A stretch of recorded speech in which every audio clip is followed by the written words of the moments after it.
नमस्कार, मी सिद्धेश ताकवले आणि आपण पाहताय जय महाराष्ट्र बुलेटिन मध्ये आपलं सगळ्यांचं स्वागत। आणि बुलेटिनच्या सुरुवातीलाच बातमी आहे विधान परिषदेच्या निकालांसंदर्भातली। विधान परिषदेच्या 11 जागांचा आज निकाल लागतोय। मतमोजणीला सुरुवात झाली आहे। 12 वाजेपर्यंत चित्र स्पष्ट होणार आहे।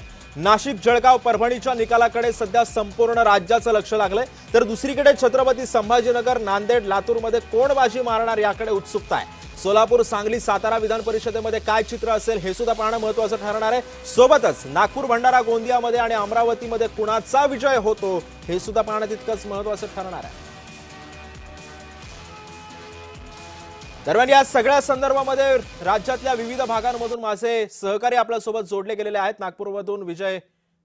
नागपूरमधून तेजस मोहतुरे, संभाजीनगरमधून विजय चिडे, जुगल पाटील आणि किरण गोटूर सुद्धा आपल्यासोबत असणार आहेत। मी सर्वप्रथम जाणार आहे नागपूरमध्ये। तेजस मोहतुरे आपल्याला या संदर्भात माहिती देणार आहे। तेजस, नागपूरमधलं काय चित्र आहे? नागपूरमध्ये कोणाच्या बाजूने कल पाहायला मिळतोय सध्या?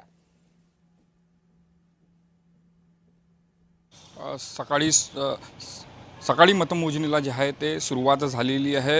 अगदी पहिला पसंती क्रमांकाचे जे मतदान आहे 70 जे मतं जे आहेत ते राजू पोद्दार यांच्या खिशात पडले आहेत, तर 10 मतं जे आहेत ते काँग्रेसच्या अतुल लोंढे यांना मिळाले आहे। म्हणजे मतदान प्रक्रियेला एकूणच जे आहे ते सुरुवात झालेली आहे। थोड्या वेळात जे आहे ते निकाल स्पष्ट होणार आहे। मात्र एकूणच जर बघितलं असेल भाजपने संपूर्ण तयारी जी आहे ते केलेली आहे। संपूर्ण कार्यकर्त्यांना जे आहे त्यांनी एकत्रित करण्यासाठी आव्हान सुद्धा केलेले आहे। ढोल ताशा पथक असेल किंवा मग मिठाईचे दुकान असेल यांना जे आहे ते एकूणच त्यांना सांगण्यात आलेले आहे। आणि ज्या पद्धतीनं सुरुवातीपासून जर बघितलं असेल त्या संपूर्ण निवडणुकीत जे आहे ते बिनविरोध निवडणूक व्हावी यासाठी जे आहे महसूल मंत्री चंद्रशेखर बावनकुळे यांनी प्रयत्न केले होतं। या निवडणुकीच्या प्रक्रियेला सामोरं जात असताना जर बघितलं असेल तर 650च्या वरती जे आहे ते मतदान भाजपला मिळतील असा दावा जे आहे ते भाजपच्या नेत्यांनी केलेला आहे। थोड्या वेळापूर्वी जे आहे जय महाराष्ट्राशी बोलताना राजू पोद्दार यांनी म्हटलं की 650च्या वरती मला मतदान मिळतील आणि काँग्रेस यासोबत इतर पक्षांनी सुद्धा मला जे आहे ते पडद्यामागून जे मला सहकार्य केलं आणि त्यामुळे हा संपूर्ण निवडणुकीत जर बघितलं असेल तर कुठेतरी काँग्रेसची एकूणच जे आहे ते दुपडी जे आहे ते बाहेर येताना आपल्याला पाहायला मिळणार आहे। ज्या दिवशी निवडणूक होती, ज्या दिवशी मतदान होता त्या दिवशी जर बघितलं असेल तर काँग्रेसच्या नगरसेवकांनी जे आहे ते